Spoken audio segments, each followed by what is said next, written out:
Hey everyone, welcome back to Apollo Art Analysis. In today's episode, we're going to be studying a piece by the career multidisciplinary artist known as Michael Strevens, and in this episode, we're going to be looking at the principles of abstract design. We're also going to explore the sensory simulations of the haptic halls. So let's jump right into it. So at first sight, we're struck by 1,000 different prisms which just flood our space instantly. It almost feels as if we're witnessing a portal to an entirely different dimension. And of course, notice our perspective within space here, right? It's hard to say exactly what's happening. It's almost as if we're hovering here in candid witness of this absolutely surreal scene here. And notice the colors within this composition, right? That's the first thing I notice. You see black and white, right? Of course, such a minimal use of color elevates other elements such as form, texture, and rhythm. And of course, on that topic, a sense of visual rhythm here is one of its most definitive elements, right? You see these prisms or blocks that are just evenly spaced one after another, but when you zoom out, it's just absolutely overwhelming. It gives an incredible sense of visual energy to the composition at hand. I wanted to ask you guys,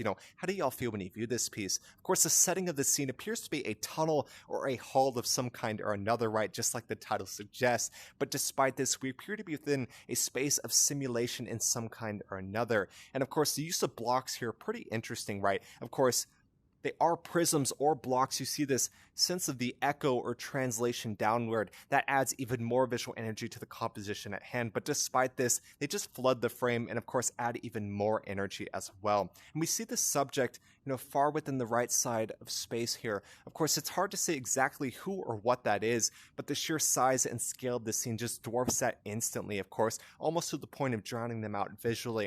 And the title of this work is Haptic Hall may aid in getting some insights about the scene before us. Of course, haptics are sensory simulations which are typically used in the virtual realm, but not always, right? But despite this, of course, we see the haptics within this. You have that sense of energy, that sense of rhythm, so many different things you could point to within the work at hand. And of course, that is the true definition of haptics in general. But regardless of what's truly happening here, as we make our way into the increasingly complex future, one is likely to find themselves, wandering between the world of the physical and digital realm without even realizing at times. And at the end of the day, I just wanted to ask you guys, what do y'all see when you view this piece, or what do you think we're witnessing? I think that's a pretty profound question and could gain in some incredible insights and even further information about the work at hand. So the work before us, of course, is incredibly abstract. A lot of Michael Strevens' work is rather abstract, but I'll bring in two additional works I've also studied from Strevens. We're going to see what we can learn here real quick.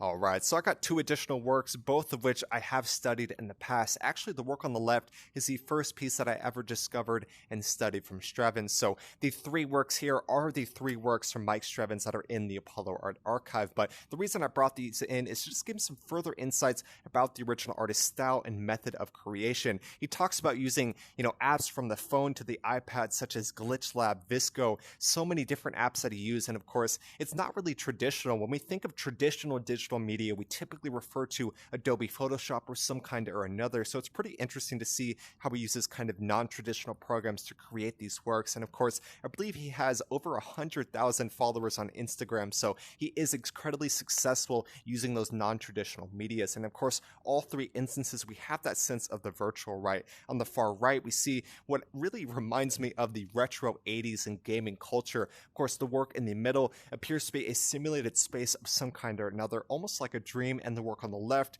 truly reminds me of Transcension and, say, the path of the lone individual and the kind of personal transformation that comes from that. But in all three instances, we have this incredible sense of visual energy, whether it's from vibrance, whether it's from, rhythm, or whether it's just the sheer size and scale of the scenes. But in all three instances, you also have a lone subject, right? Of course, lone subject there, and a lone subject in center. But despite this, of course, it really reminds of the virtual realm with absolute ease. So I just want to bring those in real quick and talk a little bit about the original artist's style and method of creation. We absolutely love to see it here. Alright, really hope y'all enjoyed. Like I said, the original artist uses apps such as Visco, such as Glitch Lab to create these incredibly complex virtual landscapes. So I really hope y'all enjoyed today. We talked about so many different things, from sense of rhythm, the sense of visual energy, the lone subject who is dwarfed by the sheer size and scale of this scene. So many different things we talked about today. I truly hope y'all enjoyed. If y'all enjoyed today's episode, make sure to check out the original artist Michael Strevens, really a career artist at this point, incredibly well known, and does some amazing work in this kind of non-traditional medium. So at the end of the day, if y'all enjoyed, go check out the original artist Michael Strevens. My name's Apollo, this was Apollo Art Analysis, and I'll see y'all on the next episode.